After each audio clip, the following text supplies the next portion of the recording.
Ang mga latest, ang mga trending, ano na ba ang mga happenings? Usap-usapan. Usap-usapan. Siksik sa kwentuhang magaan at masiglang talakayan ng mga paksang siguradong inyong kawiwilihan. Bawat usapin, makabuluhan. Kaya people of all ages, kasali kayo sa Usap-usapan sa Radyo Pilipinas World Service.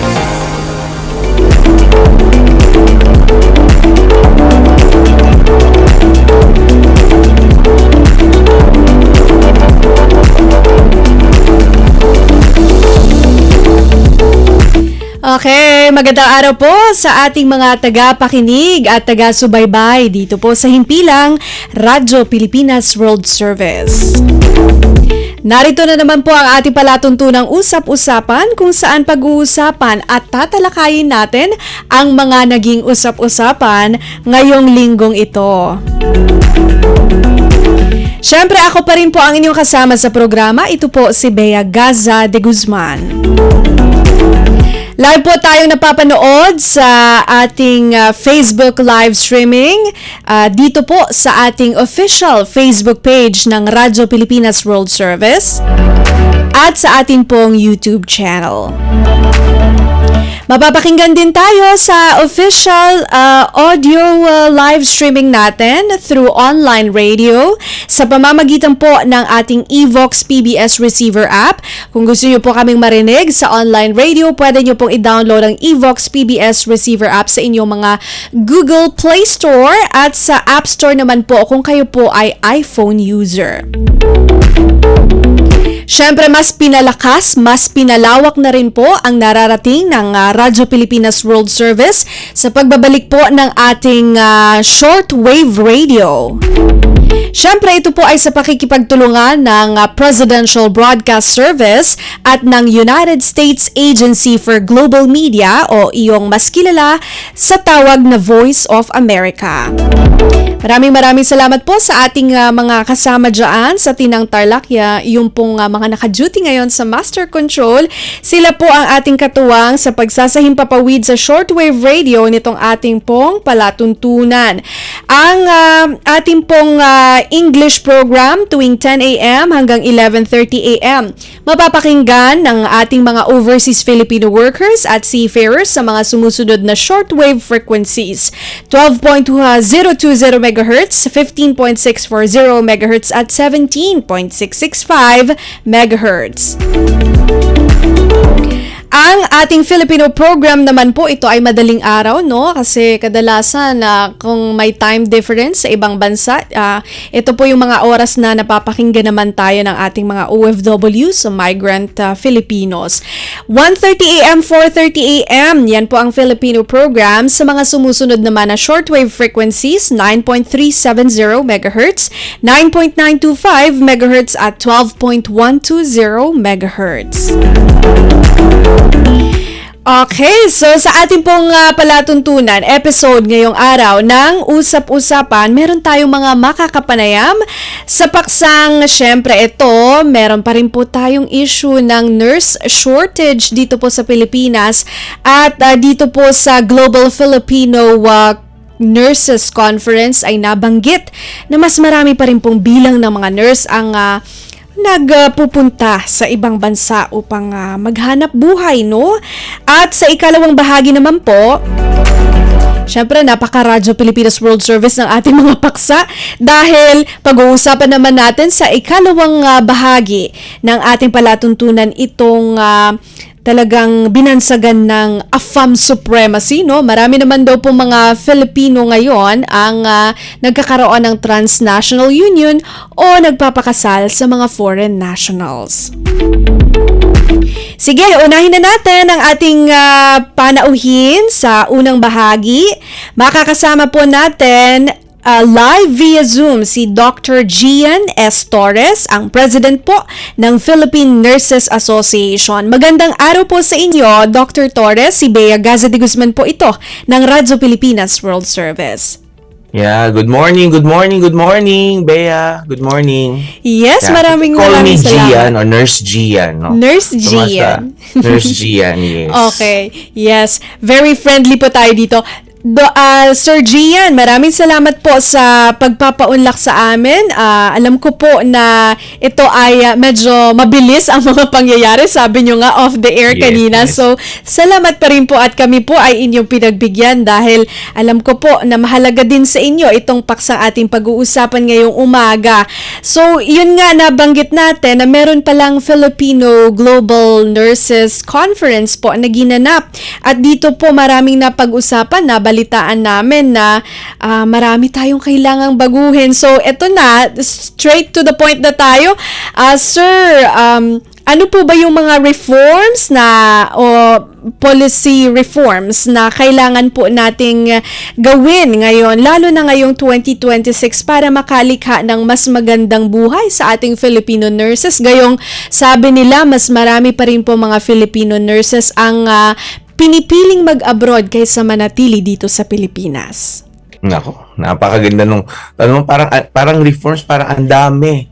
No, tumatakbo sa isip ko, napakadami namin kailangan gawin, no. But Oo nga, sir. you know, Bea, siguro, no, number one na very important natin, sabi kasi reforma, no. So, syempre, number one, no, malaking bagay kailangan natin makita yung importansya, kahalagahan. Kasi, syempre, yung pagsasabi mong, okay, mahalaga ang mga nurses. Yes, importante ang mga nurses sa ating ospital, sa ating komunidad, no. Pero, dapat, hindi lang yung sinasabi na salita, no? So, ang reforma, magsisimula siguro tayo mismo, no? Yung isip natin, kailangan baguhin natin yan na ang nurse ay katuwang sa kalusugan, no? Malaki ang importansya ng nurse sa kalusugan. So, kasi pag nakikita natin yan, na yan ang importanteng imahe, no? Yan ang importanteng imahe na nabibigay ang kontribusyon ng ambag ng isang nurse sa komunidad.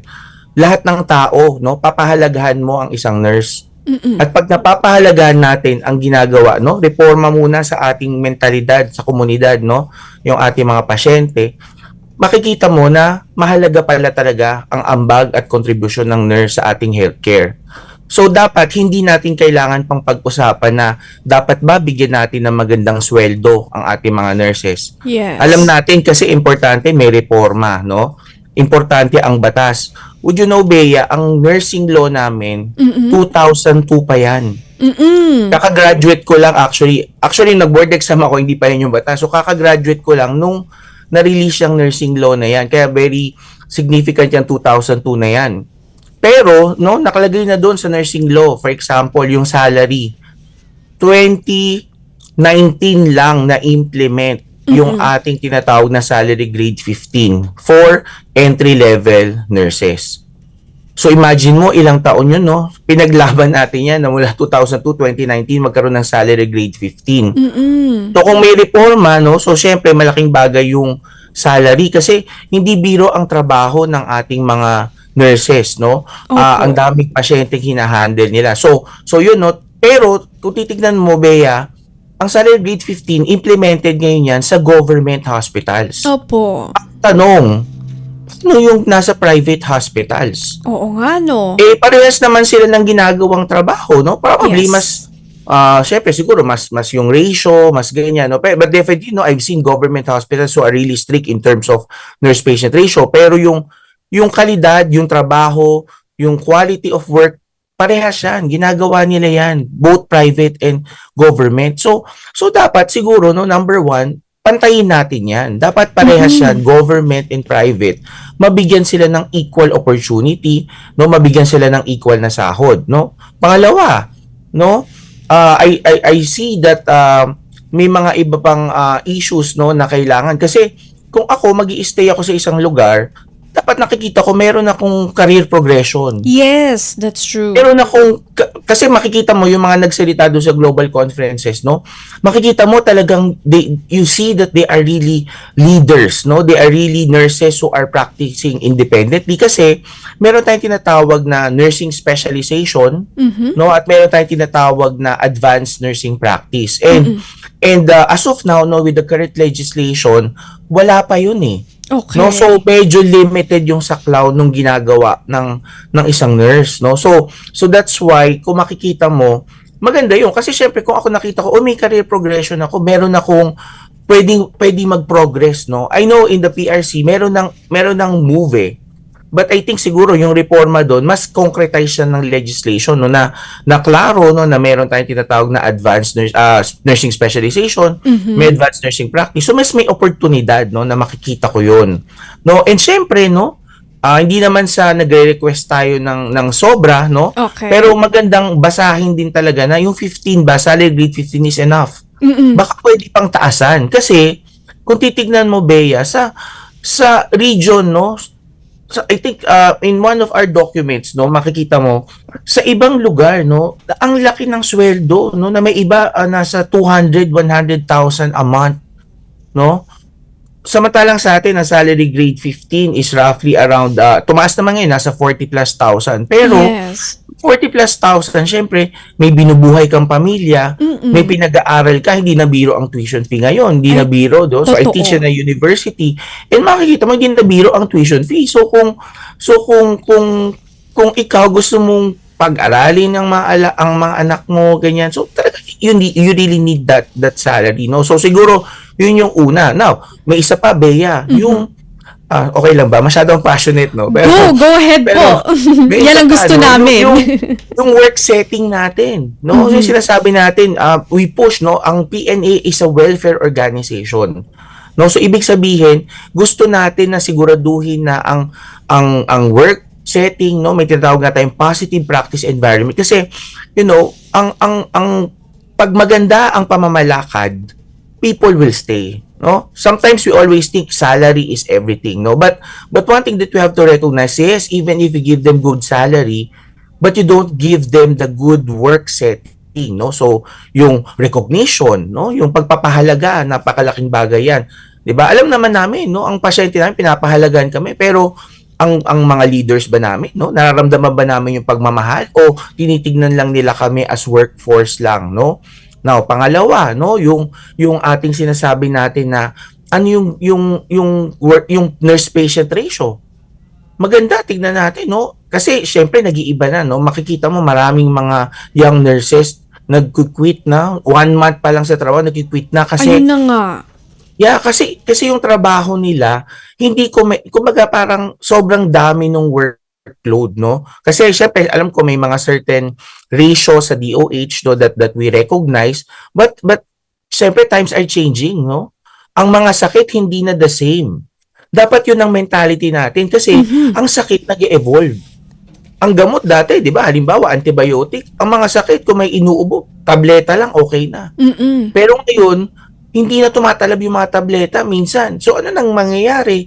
Kailangan mo ng iswero. So kung dati iaabot mo lang yung gamot, papainumin mo, ngayon kailangan mo nang magtimpla ng gamot, isiswero mo, babalik ka. So dumadami yung oras na kailangan mong gawin para doon sa pasyente. Ganon. So kailangan nag-evolve din yung perspective tsaka yung tingin natin na ang noon iba na sa ngayon. Yes. 'Di ba? Kung dati kaya yun ng 1:12, 1:15 ngayon, hindi na kasi nagiging complex na rin yung mga sakit. Yan. Yan. So, yung mga sorry, ang dami ko na. Pero 3 points, no? Sweldo, okay, pagpapahalaga, no? Recognition, yung ating career progression, Yes. yan ang isa sa mga major. At, you know, positive practice environment. Yan ang mga reforma na nakikita ko na yan ang isusulong natin during our term, no, with the Philippine Nurses Association. Okay, so malinaw po yan, no? Yung sahod natin, equal, and if kaya pa, taasan, ano? Yes, And then yes. career progression, tapos yung work setting, sana ma-push po natin yung positive practice environment. So yun po yung mga pangunahing policy reforms na isinusulong po ng Philippine Nurses Association. Ngayon, Kuya Gia, no? Tawagin na kita Kuya Gia. Sabi mo kanina, okay lang. Yeah, Gia, Nurse it's Gia, okay. no? Yes. Meron po bang, kasi sabi dito, may pagsusulong din po kayo ng community-based healthcare. Ano naman po yung tulong nito? I-emphasize natin lalo yung role, no? Kasi sabi nyo kanina, talagang no question about it. Ang mga nurse ay meron silang mahalagang papel na ginagampanan sa ating lipunan. So, dito po sa pagsusulong ng community-based healthcare, paano po ang ating mga nurses na makakatulong sa pag-transform naman po ng healthcare? Yan, gustong-gusto ko yung isa na naman yan sa ano, ang dami ko pinaglalaban no kaya talagang hindi ko kaya mag-isa to eh. Opo. Kailangan natin sama-sama no, nagkakaisa tayong lahat ng mga nurses. So, Bea, ito no, pag titignan mo when you talk about nursing, ano ang usual thinking ng tao? Ay, ang nurse nasa ospital, di ba? Ang nurse nasa ospital, nag-aalaga. Pero titignan mo, pag ang pasyente or ang kliyente o ang pasyente nasa ospital na, may sakit na yan, sino nang talagang kumbaga nagpaplano, nagde-develop ng kailangan gawin, pagpapagaling dyan, yung doktor na. Mm-mm. Pero pag sinabi mo community-based kasi, ang pagiging nurse, sabi nga namin, no, you care from womb to tomb. Okay. No, you care from womb to tomb. So, ibig sabihin, yung sinasabi mo na alagaan mo siya na iwasan natin magkasakit. Meron kami tinatawag na promotive, Okay. preventive. Ibig sabihin, wala pa sa ospital itong pasyenteng ito. So, dapat mula sa komunidad pa lang, no, yung promotive aspect of care, yung preventive aspect of care, ang laki ng role na pwedeng gawin ng nurse dyan. Okay. No, lalong-lalo na yung sinasabi ng universal healthcare. Kasi ang importante dyan, kung ang tao mo, ang komunidad mo magaling, no, healthy sila, wellness, no, sorry, hindi natin kakailanganin ng ospital. Mababawasan yung gastos sa ospital kasi na umpisa pa lang nababantayan na sila. Halimbawa, no? Simpleng magpagtitimbang sa komunidad o itong mga batang ito nangangayayat, maliliit, payat. Pwede na silang bigyan ng nutrition program.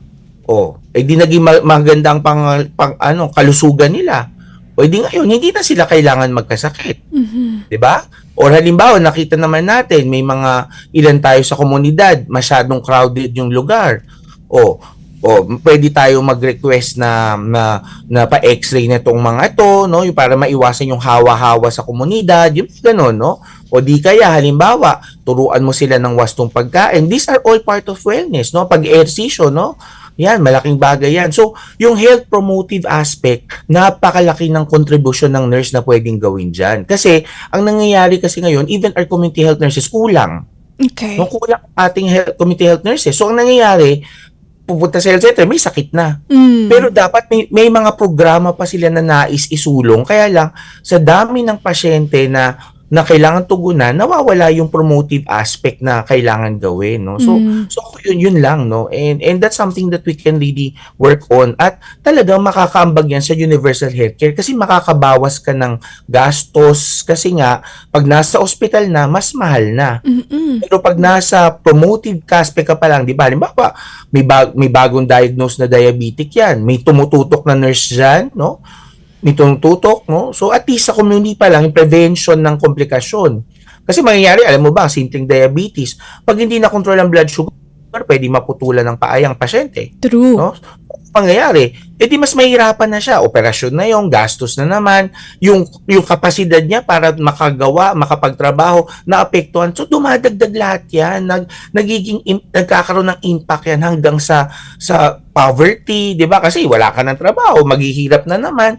So, nagiging cycle yan. So, ganun ka-importante ang kalusugan na dapat pahalagahan talaga natin yan. At napakalaki ng ambag ng nurse na pwedeng maibigay sa ating gobyerno. Kaya nga sabi ko yung pagpapahalaga, no, pagkilala sa responsibilidad at maiaambag ng nurse, nandiyan yan. Yun lang, Bea. Thank you. Yes, Thank you. Kuya Gia, ramdam ko yung passion ninyo dito po sa inyong gustong mga mangyari, no? Talagang may puso kayo para sa ating mga nurses and hindi lang doon sa ating pong sa publiko, sa mamamayan, no, na nangangailangan ng healthcare. Sabi niyo po, community nurses, kailangan natin yan. Pero yun nga, ang katotohanan ay mas pinipili nilang mag-migrate, magtrabaho sa ibang bansa kasi yun nga, sila rin po ay kailangan ng livelihood. Ngayon, ang tanong po namin, ano po sa tingin ninyo ang magandang offer? Siguro sabihin na lang natin, kanina sabi niyo we need salary increases, tapos meron pong mga benefit package. Ito pong mga offers na ito, ano po kaya ang maganda na i-offer o i-alok sa kanila para makumbinsi po na ang ating mga Filipino nurses ay piliin po na magstay as siguro community nurse sa halip na magkaroon ng overseas contract? Ayan, no? Well, syempre, Naiintindihan ko naman kasi halimbawa kung ikukumpara mo sa Amerika, may tinatawag tayong cost of living, no? So hindi Yes. naman tayo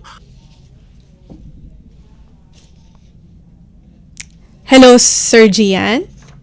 Mukhang nawala ang... may mga ilang mambabatas no na nagsususog na at least is salary grade 19 daw, no? Mm, Ako napakasarap pakinggan yan. Why not? oo No? nga. Hindi natin tatanggihan yung salary grade 19 na yan, no? Pero kasi talaga naman deserve natin yan, no? Kung dinadagdagan natin ng sweldo ng mga ibang professionals, why not?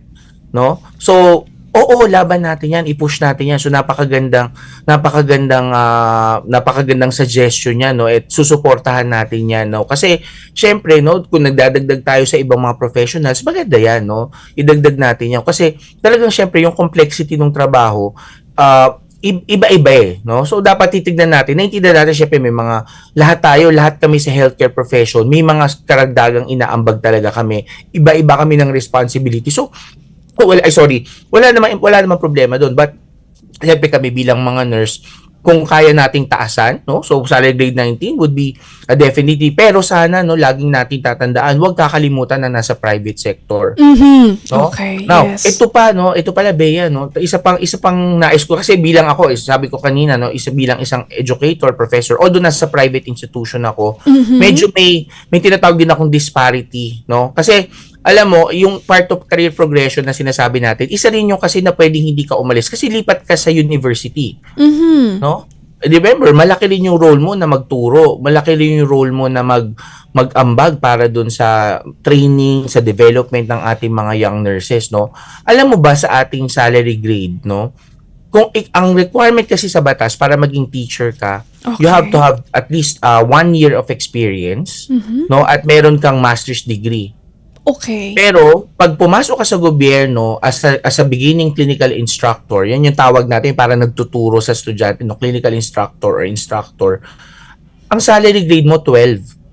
Parang teka lang, kung magkakareer progression, no, na tingin ko lilipat ako para mas tumaas yung sweldo ko, kung saan mas malaki yung inaasahan na responsibilidad, mas malaki yung experience, mas may dagdag na dapat may master's degree ako. Tapos, ang sweldo ko, salary grade 12. Teka lang, parang may disparate. Nagsimula ako sa 15. Tapos magiging bumaba 12 sa ako.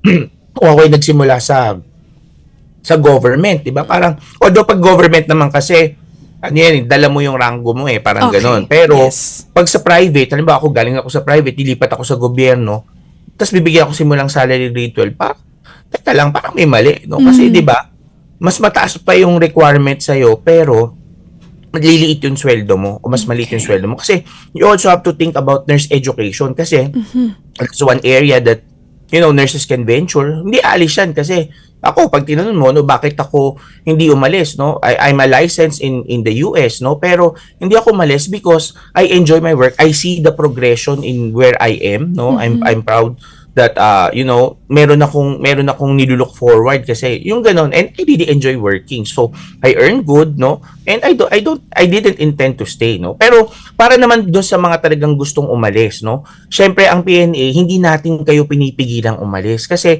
it's a choice, no? Pero sabi nga natin, Bea, pinag-uusapan lang natin to because if we can give them better opportunities, Yes. better option, maganda rin 'yon, no? And sorry, ang dami ko sinasabi, no? Go Pero ahead. yung PNAA, no, isang mensahe ko sa kanila, yung Philippine Nurses Association of America, sabi ko sa kanila, pag umalis man tayo, no, sabi ko, nagpapasalamat ako sa kanila kasi sabi ko, yung ginagawa nila yan, yung mga summit na yan, no, sabi ko, nag-scholar sila, it's a way of giving back, So, kung umalis man tayo, maganda rin yung kasi nakakadagdag sila, nakakaambag tayo sa ekonomiya ng bansa, binabalik mo yung biyayang binigay sa'yo, yung gratitude sa ating bansa, no, na nagbibigay ka ng scholar, nagbibigay ka ng tulong.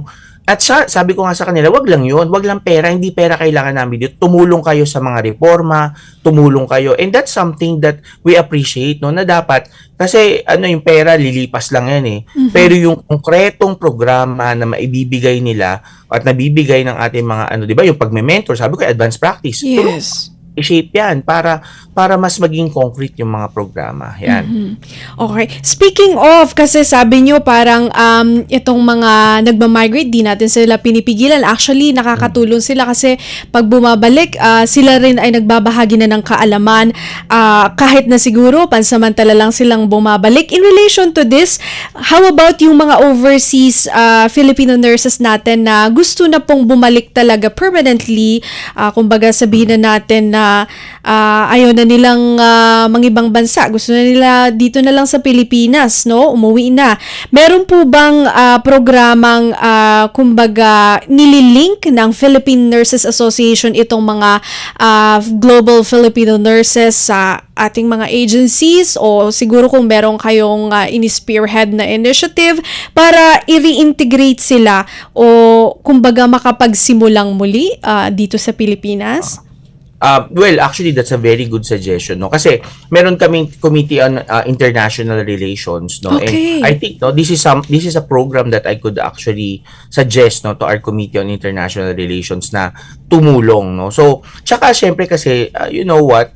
Ano naman yun, Pinoy pa rin naman sila by heart. So, Yes, definitely that's true. they will be more ready, they can really easily integrate, no? Kasi yun din yung maganda, no? Ako, sabi ko nga, minsan kasi pag lumalabas ka, lumalawak ang pananaw mo, yung perspektibo mo, mas lumalawak, 'di ba? So parang ganoon. So maganda siya kasi actually pagbalik mo dito, mas marami kang maibibigay, mas marami kang maiaambag sa atin, sa ating nurses, sa ating professional. So in terms of program, I think we could come up with those program, and definitely you can just link with PNA. So I would be happy. Like for example, you are qualified to be an educator. Yeah, definitely a lot of our nursing schools need faculty.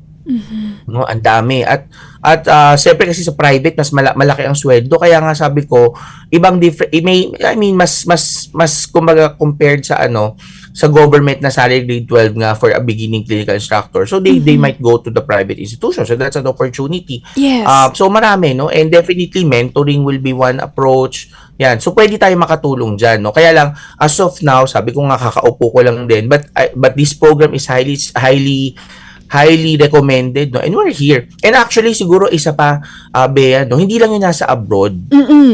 Kasi meron din tayo mga nurses na hindi nagpa-practice as a nurse. Okay. Because siyempre, compensation-wise, so I think magandang pag-usapan din yun. Kaya, maganda, no? Pwede tayong gumawa ng programa dyan. Kasi yung mga hospital naman actually, meron tayong tinatawag na Association of Nursing Service Administrators. Pwede natin i-link up sa kanila yun para pwede namin silang i-facilitate na para may onboarding na tinatawag. Yes. Na hindi, kumbaga kung dati 1 month lang okay na, pwede nang isabak. Ito baka pwedeng dagdagan ng konti, no, gawing 2 months yung program nila for that. And that is something that we can negotiate, no? Kasi marami tayong nurses, no, hindi lang yung nasa abroad. Meron tayong mga nurses nasa call centers. Yes. Okay, they are in the Bureau of Fire Protection, they are in other fields, no? And gusto natin sana, no, kasi pag titignan mo ang daming nurse, no, we have I think more than 600,000 at dumadami pa, no, registered nurses. Pero ang tanong, are those registered nurses here in the Philippines? Are those registered nurses practicing nursing? No, kaya yun yung titignan natin, kulang ba talaga o hindi sila nasa nursing because, no, kulang yung naibibigay sa kanila. Okay. Bago po ang inyong, ang dami ko pa sana gusto itanong, no? Pero we're running out of time. Meron pa tayong, pero ito, siguro bago ang inyong final message, kasi sabi po nila, according to data yung nakita namin, pinakamalaking healthcare budget sa 2026 General Appropriations Act, yung sa health sector, sa kasalukuyang administrasyon. Sa tingin nyo po, itong alokasyon na ito, maaaring tutukan itong mga sinabi ninyong salary increase, career progression, tsaka yung pagpo-promote ng positive workplace, and do you think yung shortage ng nurses natin ay pwedeng ma-resolve ng paunti-unti sa tulong po ng budget na ito? Well, I'm not privy to the budget, no, pero sige, sabi nga maganda pakinggan yun, no, health. But we have to remember, ang healthcare, ang nurses, plantilla yan eh. So, ibig sabihin, the same, no? Until there's a legislation to really increase the budget for the nurses, increase the number of the plantilla for nurses, dun magkakaroon yan. But Okay. syempre, dahil plantilla yan, I don't expect that the budget will go to the things that we have discussed. Because probably tinaasan yung budget, yes, para sa service, probably sa services, sa ganyan. So I'm not really sure if the GAA will really address the concern. That's why I think we request our legislators also to look into this, na kung pwedeng taasan yung sweldo, kung pwedeng magdagdag ng plantilla, no, yung sabi ko nga sa community, magdagdag tayo ng community health nurses para Yes. mabawasan yung ating tinatawag na hospital in services sa ospital, 'di ba? Parang ganoon.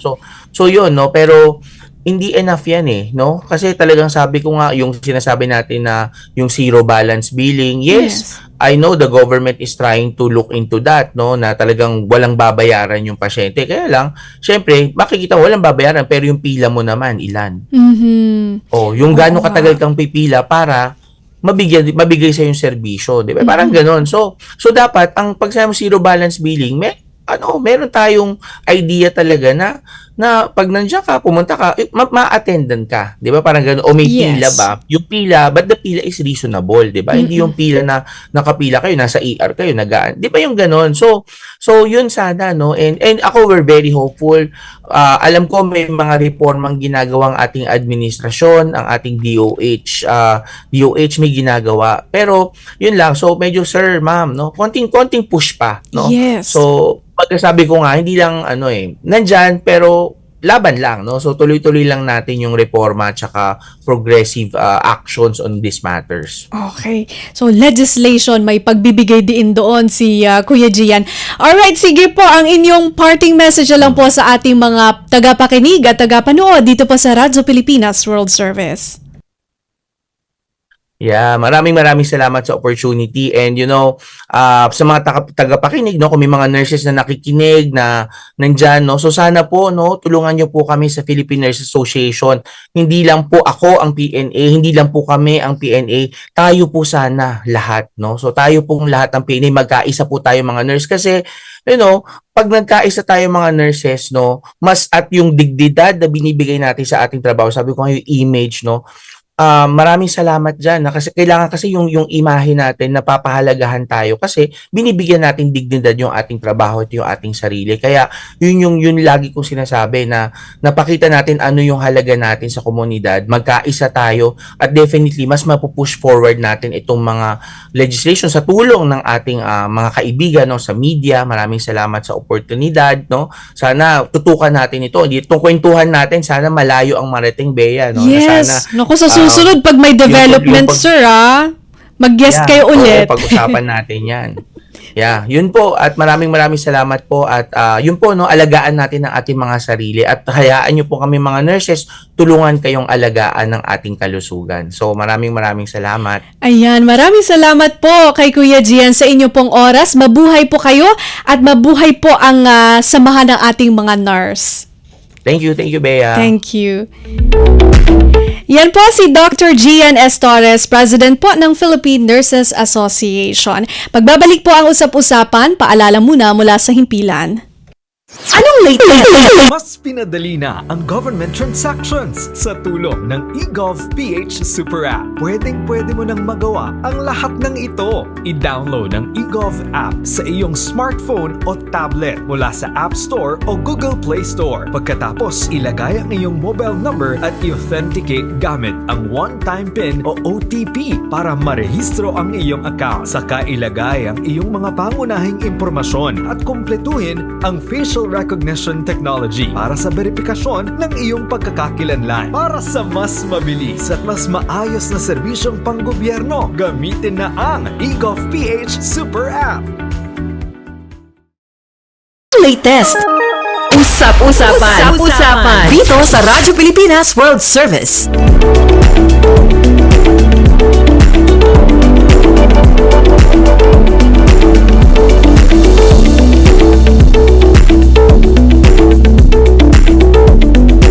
Okay, nagbabalik po ang programang Usap-Usapan. Kasama niyo pa rin po ako sa programa, Bea Gaza de Guzman. Napapakinggan at napapanood live sa ating Facebook live streaming, sa official Facebook page ng Radyo Pilipinas World Service at sa ating pong YouTube channel. Napapakinggan din po tayo sa online radio gamit ang inyong mga Evox PBS Receiver app. Kung wala pa po kayo nito, pwede nyo pong i-download ang Evox PBS Receiver app. Para sa mga Android user ay sa Google Play Store at sa App Store naman po para sa mga iPhone user. Siyempre, sa pamamagitan ng Voice of America o United States Agency for Global Media sa pakikipagtulungan ng ating ahensyang Presidential Broadcast Service, napapakinggan na rin tayo sa shortwave radio. Ang Filipino program po tuwing 1:30 a.m. hanggang 4:30 a.m. ay mapapakinggan sa mga sumusunod na shortwave frequencies, 9.370 MHz, 9.925 MHz at 12.120 MHz.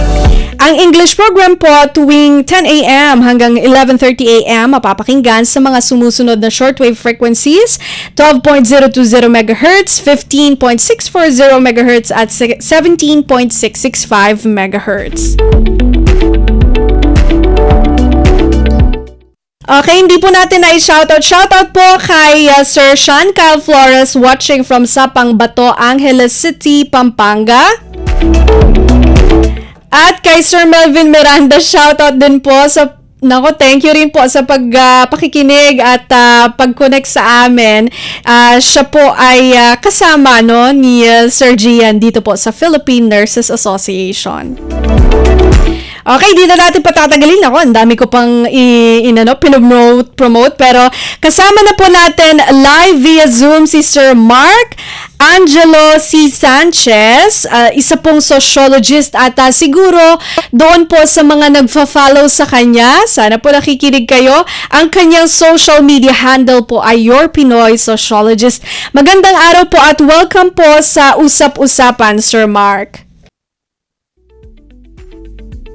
Magandang umaga, Bea. Medyo malamig yung panahon at makulimlim dito. At ayun, shoutout sa mga kamag-anak ko dyan, sa mga estudyante ko, and sa aking mga followers na nanonood ngayon. Yes, maraming salamat po at kami po ay inyong pinaunlakan. Ako, ito nga po ang ating pag-uusapan, no, Sir Mark?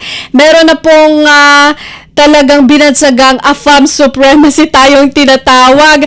Ayon po sa Commission on Filipinos Overseas o CFO, dumarami po ang mga Pilipinong nagpapakasal sa foreign nationals. Actually, sa datos nila, 6,800 ang naitalang kasal sa pagitan ng mga Pilipino at dayuhan noong 2022 lamang. 20% hanggang 30% po itong mas mataas mula sa datos noong taong 2020. Sir Mark, bakit po umaakyat ang mga bilang ng Pilipinong nagpapakasal sa foreign nationals? Ito po ba ay yung phenomenon na tinatawag nilang love knows no borders o may iba pong dahilan? Well, actually, for me, o sa karamihan ng mga theories sa sociology and studies, sa pinakamalaking factor talaga as to why maraming Pilipino nagkakaroon ng intermarriages sa US o ibang bansa ay dahil sa idea or practice ngayon ng mga societies at mga economies sa globalization na mas connected na yung mga tao, not just in finances, pati yung culture nila. And with the advent of social media, talagang mas naging connected na yung mga tao sa iba't ibang mga kultura. For example, For example, nung pandemic, wala talaga masyadong social interaction ng mga tao na physical. So, they compensated for the fact na pinakilala sila mga tao sa mga virtual realms natin o mga virtual spheres. Kaya, it's a natural occurrence talaga na pag mas naging globalized na yung economy natin na may mga tao talaga makikilala tayo sa ibang bansa and mas naging connected tayo sa kanila and mas, siyempre, mga preferences tayo sa Pilipinas na mga puti o blue eyes, mga ganyan, matangkad, ay talagang ma-attract yung mga Pilipina o Filipino sa mga ganong klaseng traits. And mas madali na kasi siya eh. For example, dati, hindi ko alam kung naabutan ng mga viewers pa ako, hindi ko naabutan yung idea ng eyeball, yung pag-meet ka. Yes, opo, eyeball. Yeah, ngayon, pwede ka na mag-video call, pwede ka na mag-message, instantaneous na yung mga messaging eh. So, ngayon, sobrang efficient na at napakadali, makilala kang tao sa ibang bansa. Unlike before ng panahon ng lolo't lola natin, kailangan pa ng letters. Na buwan or weeks pa darating o minsan nalulas pa yung mga letter na yan. So, our current economy, our current economic structure made it more efficient for other cross-national borders to meet people. Okay. So, ayun, isang factor yun. Then syempre, ang pangalawa dyan, this is not judgment naman, but more on an observation lang. Marami talagang mga, di ba sabi Filipina, but rather, on underdeveloped countries na Okay. mas naging attracted sa kanila yung mga Caucasian, kumbaga mga American. Kasi may ano tayong idea na pag maputi ka, Caucasian ka, blue eyes, matangkad, may pera ka. So, syempre, it is a natural occurrence din na kung lumaki ka sa isang society na very underprivileged ka, economically, financially, at di ka financially stable, so you will be more attracted na makahanap ng isang partner that can provide you stability. And it extends din sa support din sa mga extended family, which is part din talaga ng karamihan ng Filipino culture na nakikita rin natin sa social media na bakit kailangan supportahan ng husband yung extended family ng wife niya. Diba? So, yan yung mga dynamics when it comes sa international marriages. Okay, that's an interesting view. Ito naman po, ayon din po sa CFO, karamihan sa mga nagpapakasal sa Pilipino sa dayuhan ay mga kababaihan. Kabuang bilang ng mga nagpapakasal ng Pilipino, base sa datos, doon sa 6,800 natin ay meron pong 600 lamang na kalalakihan. So talagang all the rest ay mga girls. Bakit po mga kababaihan ang mas may gustong magpakasal sa foreign nationals? Well, it reflects more on sa current status ng economic disparity when it comes sa local women at sa mga domestic women natin dito sa Pilipinas. Na when we look at the statistics, marami talaga mga babae ang mas underprivileged when it comes to opportunities, economic opportunities, and financial opportunities. So, nag-reflect na siyempre sa kanilang decision making when it comes to looking sa mga partners natin.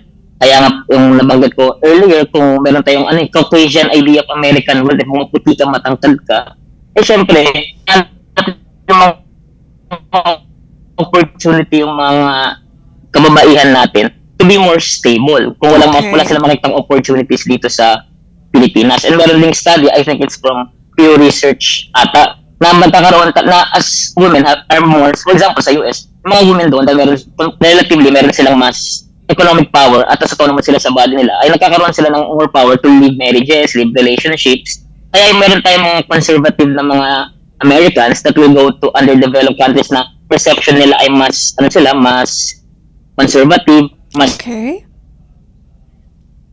sacred idea ng marriages. So, kaya pumunta sa mga underdeveloped countries such as Philippines, dahil nga sa Pilipinas, we treat marriage as sacred Very conservative tayo sa mga relationships natin. So, dahil doon, attracted sila doon at may perception silang ganun, at yung mga Pilipinas, kailangan nilang stability, nagkakaroon siya ng mutualistic relationship na yung isa gusto ng isang stable partner that will not leave them, na secret ang marriage, at yung mga Pilipinas na coincidentally na conservative din, at gusto ng stability, ay nakakahanap sila ng ganong klaseng partner. Kaya when we look at the divorce rates of Western countries, sobrang taas compared sa mga, of course, dito hindi legalize ang divorce. Di ba?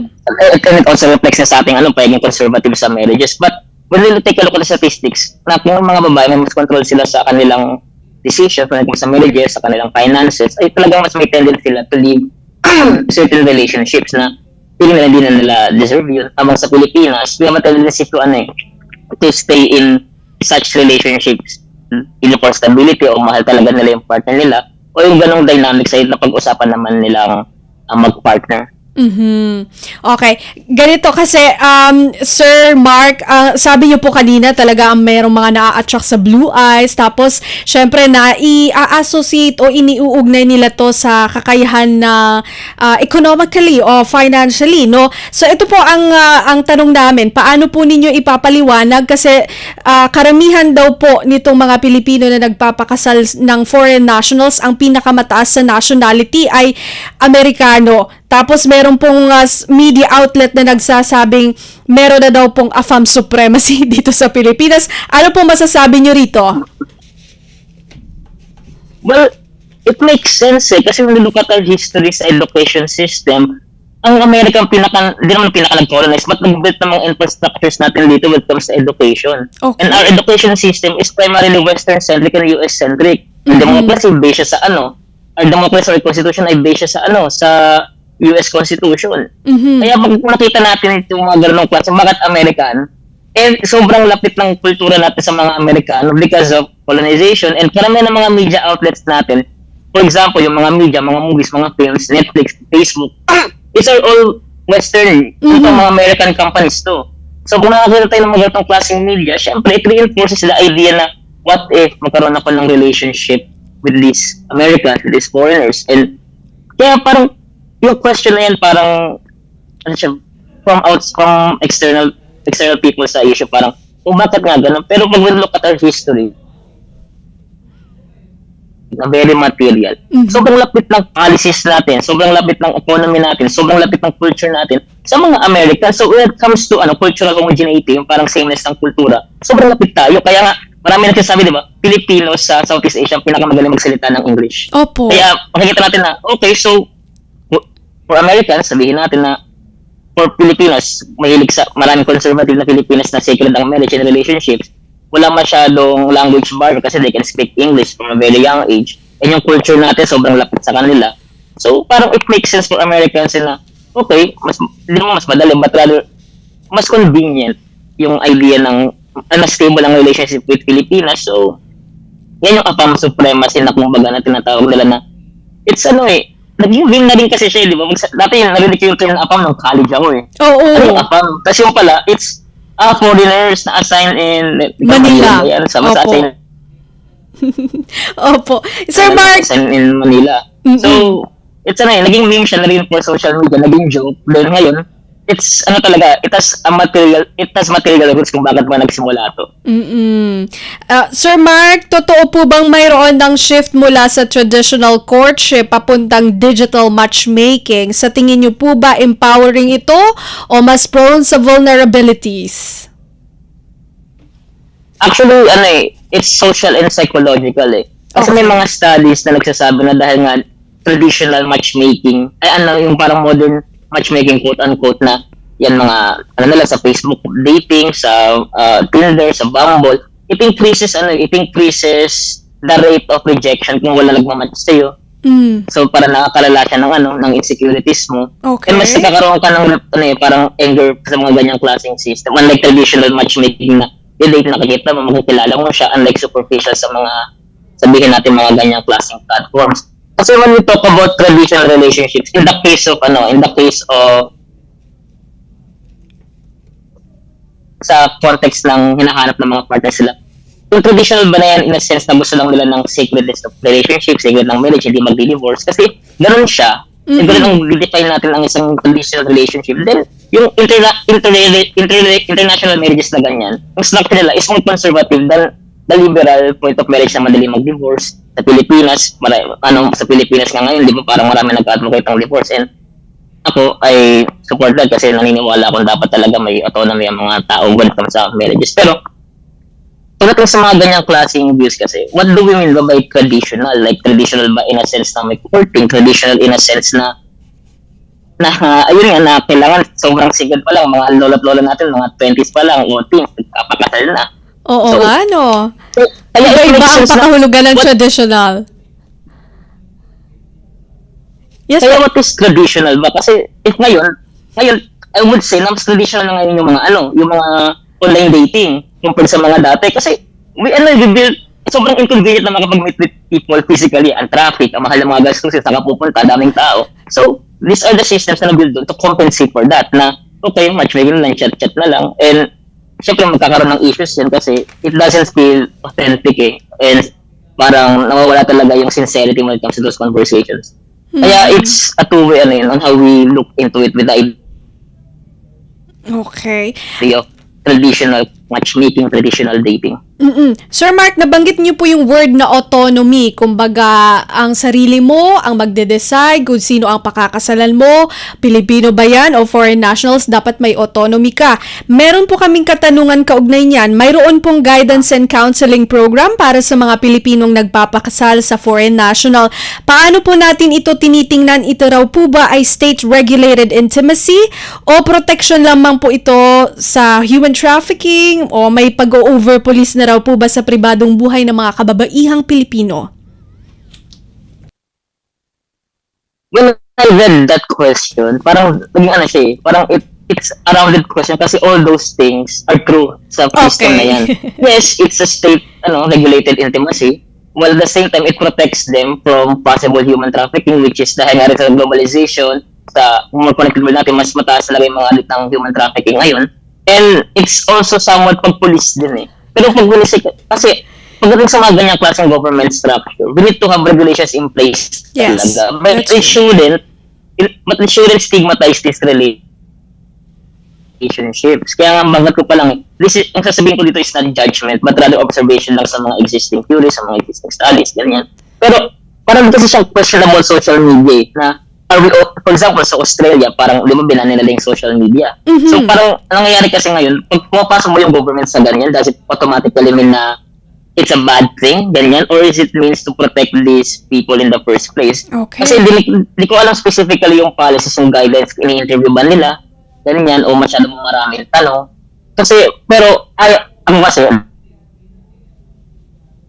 like, okay sa akin I don't judge people if talaga, if they go for international marriages, ganyan. We have the freedom to love people regardless kung saan silang lugar, ano gender nila, ano sexual orientation nila. I admire that and I support that. Pero when it comes to international marriages, ng mga ganyang klaseng tendencies for abuse, especially with the existing Yes. power dynamics talaga, difference when it comes sa finances, na kung walang pera yung babae, at possible ma-abuse siya doon, we have to have systems in place to protect them in such cases, no matter how rare na nangyayari yan. Okay. Alright. Napakagandang perspective, no? Ito po ay base sa mga insights from, sabi nga ni Sir, ay yung mga nakikita niyang pag-aaral, no? And ito naman po, sabi niyo, observation, meron din po kaming na-observe. Marami pong mga AFAM love stories sa social media. Trending din po yung mga influencers o vloggers ng Pilipinong nakakapangasawa ng foreigner. Bakit po kaya trending? Well, siyempre sa social media natin, mga media outlets, very Western-centric, mga napapanood natin, mga love stories, karamihan sa ibang bansa. It's very romantic eh. At lalo din, of course, yung romanticization of the Caucasian or foreign husband or foreign wife na, what if mangyari nga sa akin to?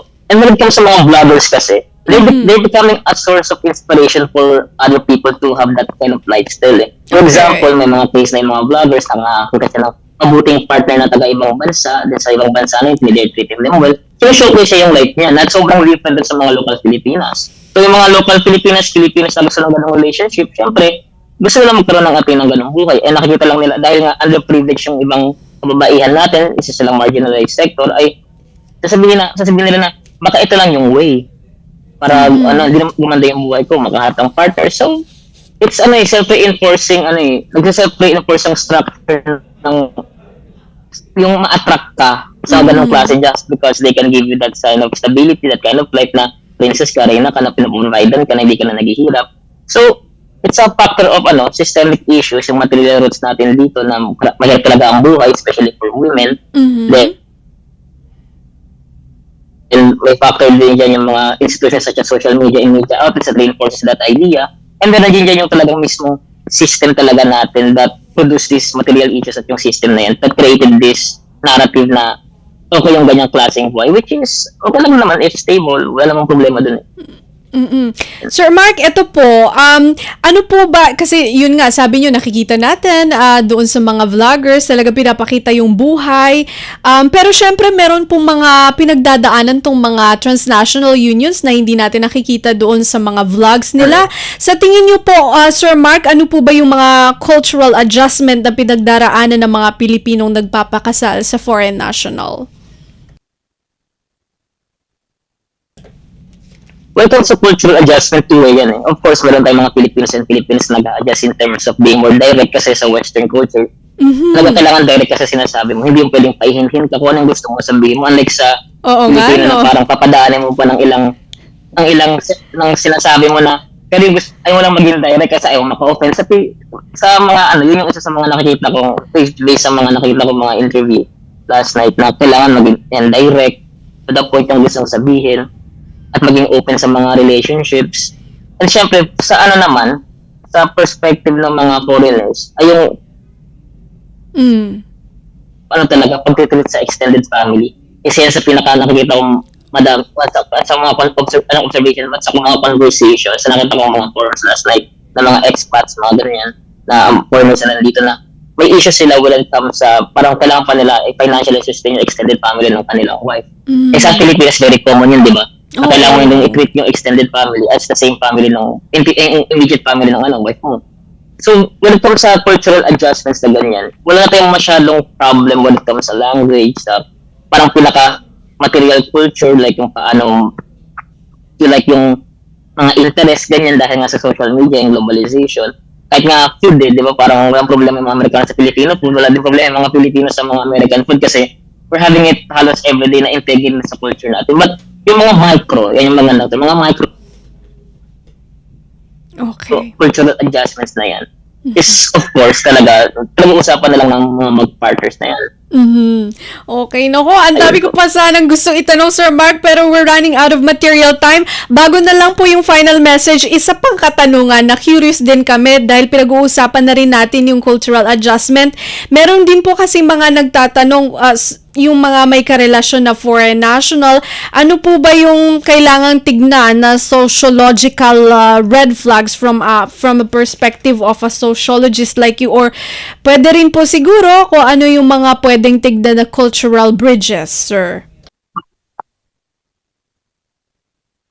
Ang hirap ng question na yan kasi parang it would seem like when I say red flag, baka gina-generalize yung mga ganyang klaseng relationships which is ayoko naman. As long as healthy, as long as stable, okay ako dyan. Kung may abuse na yan, doon ako papasok siguro. But when it comes sa mga di naman sociological red flags, but rather red flags in general, siguro Okay. mas magandang term is, Sige. maganda tignan natin yung intent kung bakit gusto na makapag-relasyon sa in the first place. And nakikita yan sa income difference, we need to be more aware sa ating sariling position when it comes sa finances natin. Dahil na-attract ba sa akin to, dahil mas vulnerable ako sa ganitong klaseng attraction, dahil nga wala akong pera, kailangan ko ng mas magandang buhay, kaya lumalapit sa akin. Kasi at that point, di ba parang nagmumukha na siyang pagka-tokenize sa mga quote-unquote exotic women na yun, na parang pinakomodify na yung Yes. relationship in the sense of commodification, parang naging product na lang siya, naging transaction na lang siya. And again, sinasabi ko lang, ayoko mga judge, kung ritualistic naman yung dynamics niyo, na okay, naiintindihan mo na ganyan talaga, na gusto niya ng ganyang wife, at gusto mo ng stability, then okay kayo, healthy kayo, mabuti ang family niyo, then that's good. Pero hindi naman ganun lahat ng cases eh. Itong magandang siguro final point is, may tendency na hindi magbanggit ng abuse sa mga babae kung wala silang financial capacity sa loob ng isang relationship. Mas matagal silang mag-stay dyan dahil di nga sila stable, and mas less sila mag-speak about abuse dahil nga wala silang control parating sa mga ganyan, especially na sa ibang bansa ka, na hindi mo culture yun, hindi mo alam yung mga systems doon, wala din yung immediate family mo, and doon nabubuo yung possible situations na may possible abuse na hindi natin nalalaman. So, when it comes to sociological red flags, it's about being aware sa sarili nating position and sa intent ng mga foreigners kung bakit nga ba sila pumapasok sa ganitong klaseng relationship. Kasi, bakit babae ang mataas na ang tendency na magpakasasino, ba't ang konti ng lalaki? Ano ba meron sa mga babae natin sa bansa na to? So, syempre, isa dyan, income. Isa dyan, mas may perspective na conservative pa rin ang babae, dapat wife lang, especially sa Philippines. So, it attracts a certain kind of people. Not all naman, but a certain kind of people sa ganyang klaseng dynamics sa isang relationship. So, ayun. Okay. Sorry, madaldal. Oo. Naku, ang ganda nga po ng usapan natin. Naku, sana makapag-guest kayo ulit. Dahil ko tanong. Pero ito, sinesenyasan na ako ng aking mga kasamang producer dito. Sobra na daw ako sa oras. Sige, ang inyong final message na lang, sir, sa ating mga tagapakinig at tagapanood dito po sa Radyo Pilipinas World Service.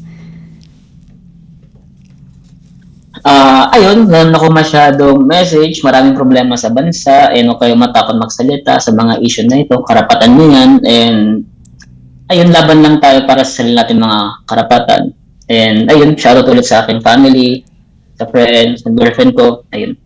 Yun, maraming salamat po, Sir Mark. Sa uulitin po at mabuhay po kayo.